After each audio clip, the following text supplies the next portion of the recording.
Assalamualaikum warahmatullahi wabarakatuh. Alhamdulillah wassalatu wassalamu ala asyrofil anbiya'i wal mursalin sayyidina wa nabiyina wa lana Muhammadin wa ala alihi wasallam wa ibadihi ajmain amma ba'd. Yang saya hormati Mudirul Mahat Al-Qur'an Al-Ribani Fidah, khususnya Binaf dan Pemerintah Keluarga. Pada malam hari ini saya akan menjelaskan mengenai Shohibul Jabair dari kitab Ubudiyah bab yang keempat. Untuk mengenai pengertiannya yaitu mengenai kalimat Jabair itu adalah bentuk jamak dari Jabiroh. Definisinya yaitu pembalut yang Shohibul Jabair Jabiroh adalah pembalut yang diletakkan di bagian yang retak, patah, dan luka dan sebagainya. Mengenai kesimpulan dari pengertian yang saya sebutkan barusan, Jabiroh yaitu yang dimaksud Jabiroh itu adalah gips, perban, pembalut, obat, dan lain-lain. Langsung saja mengenai cara-cara diperbolehkannya mengusap Jabiroh. Cara yang pertama yaitu tidak ada kemungkinan melepas Jabiroh karena bisa membuatnya menderita atau tambah sakit. Terus yang kedua yaitu waktu pemasangan harus ke dalam kondisi suci. Dan yang ketiga posisinya tidak di area anggota tayamum. Ini menurut Imam Nawawi. Sedangkan menurut kebanyakan ulama ini tidak berlaku. Nah, jika aturan tiga tadi tidak terpenuhi, maka ya tetap boleh melakukan layaknya Shohibul Jabair pada umumnya, namun harus mengulang ibadahnya karena kita itu melakukan sholat itu dalam rangka menggugurkan kewajiban.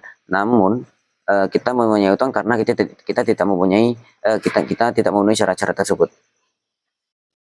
Kita langsung saja masuk ke cabang yang berikutnya yaitu mengenai tata caranya bersuci untuk Shohibul Jabair. Itu ada dua kondisi. Yang pertama itu hadas besar, terus yang kedua hadas kecil. Untuk mengenai hadas besar ini cukup simpel.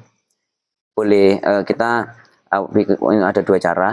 Kita awali dengan tayamum. Jadi kan harusnya mandi. Nah, tayamum itu untuk menyucikan area yang terkena perban tadi, yang di ketutupan perban. Terus mandi dulu atau sebaliknya dulu. Sebenarnya mandi dulu baru tayamum. Terus yang terakhir yaitu mengusap Jabiroh. Untuk hadas kecil itu ada dua pemilahan, di luar anggota wudhu dan di dalam anggota wudhu. Jadi kalau di luar anggota wudhu maka itu tidak berpengaruh apa-apa.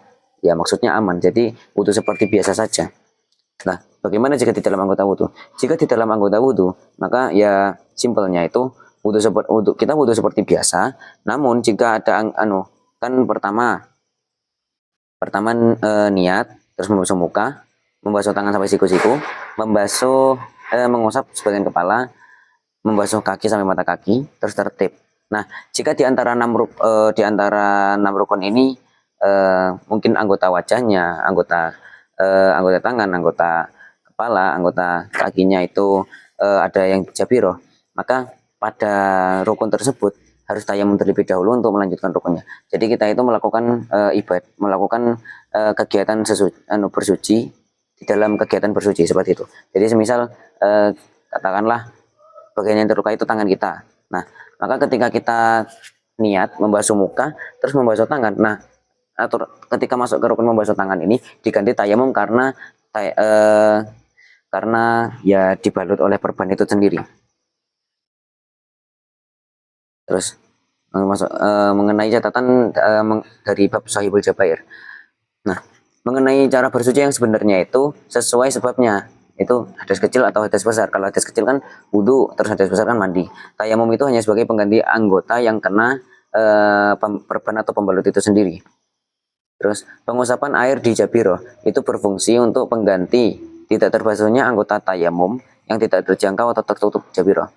Nah, kalau semisal tidak tertutup maka ya aman-aman aja, nggak harus pengusapan air, nggak harus melakukan pengusapan air itu sendiri. Terus tayamum kan berlaku untuk satu sholat. Nah, jika semisal kita wudhu, kan dalam wudhu itu ada tayamum.